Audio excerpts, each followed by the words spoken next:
അസ്സലാമലൈക്കും. സമകാലിക വിഷയങ്ങളിൽ പ്രധാനപ്പെട്ട ഒന്നാണ് കുട്ടികളെ കൊണ്ട് നോമ്പെടുപ്പിക്കുന്നത്.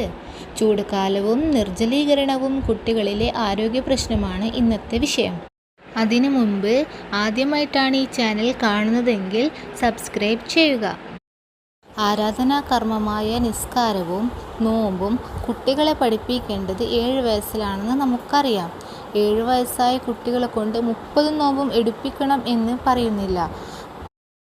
7 വയസ്സായ കുട്ടികളെ കൊണ്ട് നിസ്കാരവും നോമ്പും കൽപ്പിക്കണം എന്നാണ് വിശുദ്ധ ഖുർആൻ പറഞ്ഞിട്ടുള്ളത്. അതായത് അത്താഴം കഴിക്കുമ്പോൾ അവരെ കൂട്ടുകയും ഇഫ്താറിന് അവരെ ഒരുമിച്ചിരുത്തുകയും ചെയ്യുക.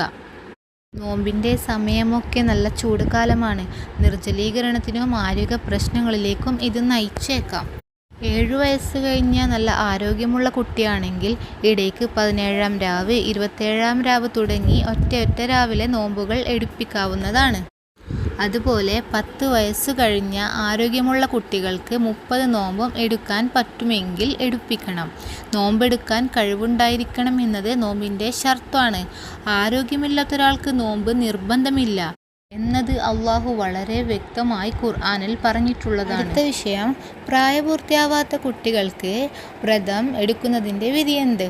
പ്രായപൂർത്തിയാവാത്ത കുട്ടികൾക്ക് വ്രതം നിർബന്ധമില്ലെങ്കിലും അവർ വ്രതമനുഷ്ഠിക്കുകയാണെങ്കിൽ അത് സാധുവാകും.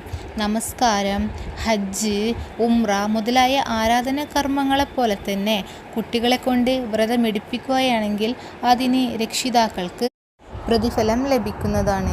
ചെറുപ്രായത്തിൽ തന്നെ കുട്ടികളെ നല്ല കാര്യങ്ങൾ പഠിപ്പിക്കുകയും പരിശീലിപ്പിക്കുകയും ചെയ്യൽ രക്ഷിതാക്കളുടെ ബാധ്യതയാകുന്നു. ഇസ്ലാമികപരമായ അറിവുകൾക്കായി ഈ ചാനൽ സബ്സ്ക്രൈബ് ചെയ്യുക. അടുത്ത വിഷയമായി വരുന്നതുവരേക്കും മഅസ്സലാമ.